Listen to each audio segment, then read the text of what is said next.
Hey everybody, this is Peter from Vital U. I'm an ADHD health coach. Today we're going into part 3 of the Overcoming Snacking series.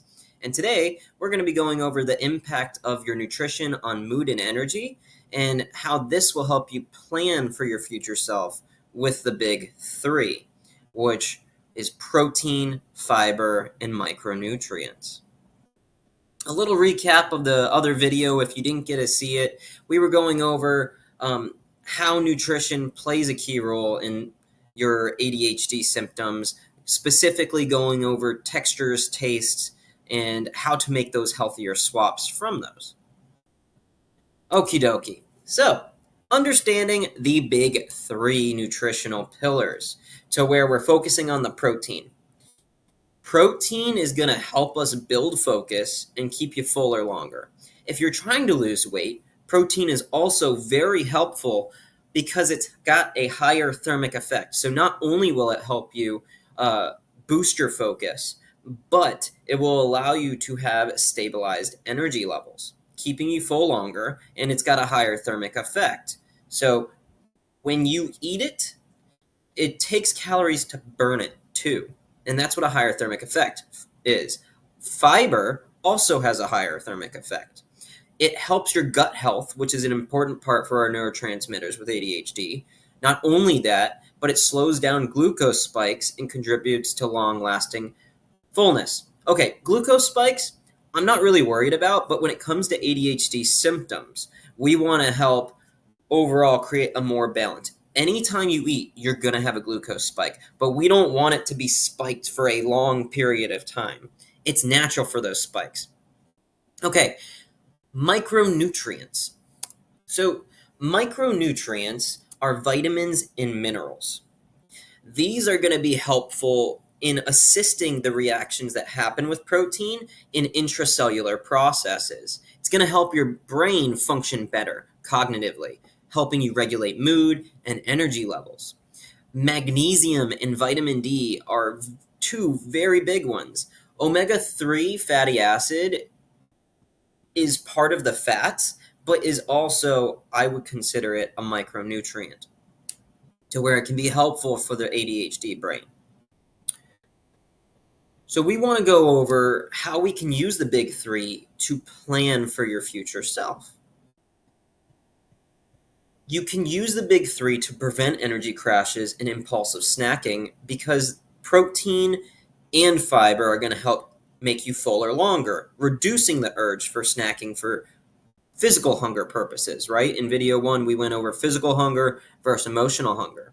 Emotional hunger is from the stress and other emotional eating. So when you're able to plan your meals to where you have those meals throughout the day and you're able to grab and go them and have reminders for eating, you're going to reduce your likelihood of being really hungry on that hungerness full scale to where when you're super hungry, you're going to be ravenous, you're going to eat everything in sight. And then that's going to more likely have less healthier decisions for you. So under eating earlier in the day will result in binging and overeating at night. So if we can structure our meals to where we have our higher protein and higher fiber meals in the beginning of the day, it doesn't have to be right when you wake up. I eat 2 hours after I wake a lot of the time. But you can structure your meals accordingly. So when you're structuring your meals, I like to use the A plus B plus C method. A is going to be the protein, B is going to be the fiber, C is going to be your carbohydrate sources because you still need carbs for your brain. And that's what actually has fiber in it too, right? Fruits, veggies, all that good jazz are also carbs as well as fiber. You can use the two in this. And then we're going to sprinkle in a little E, whether it's some fats that are polyunsaturated, monounsaturated. It's okay to have saturated fats, but we want to have those in moderation either way. But you can sprinkle that in as well as seasonings because a lot of the time when you're cooking with oils, you're naturally going to have the E in there. Also, omega-3s are part of the fatty acids and part of the fat portion, and omega-3s can be helpful for our brain. you're supposed to have omega-3s, 6, and 9s. The thing that ends up happening now in the common day is we're having more omega-6 fatty acids, which omega-6 it has positive health outcomes, but we want to have a balance between 3, 6, and 9. So meal prepping for that success is creating that formula. What's your go-to protein sources? Have that there. That's going to be a quarter of your plate or maybe a fist, right?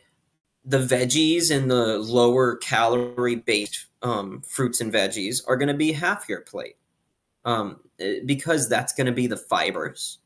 And then your carb source is going to be maybe like a palm or a hand, as well as your fats can be a finger from that midline up, or two of those. And you can overall meal prep this in advance for more help for you. And then you can also set up your snacks for the day, making it easier for you to grab and go. I like to have apples and handheld fruits on hand. If you don't like those, you can change it to what you want to do. And you can utilize this for any of the things. In one of the programs I've created, I actually have a whole list as an outline just to give you ideas on how you can do this. When in doubt, pivot. Plans change, things go. Make sure you're stocking up for emergency snacks. I always have a box of protein bars. I actually use ones that are high in fiber and in protein to give me the best of both worlds, because it is recommended for females to have 24 or 26 grams of fiber, I believe, don't quote me on that, and men to have 34 or 36 grams of fiber. Like I said, it's been a while since I actually saw those numbers, but I know it's in those ranges. And these bars allow me to have half of it while having some protein too. And I like how it makes me feel fuller longer. It's from plant protein. You can look up what works best for you. That is not an ad, I promise.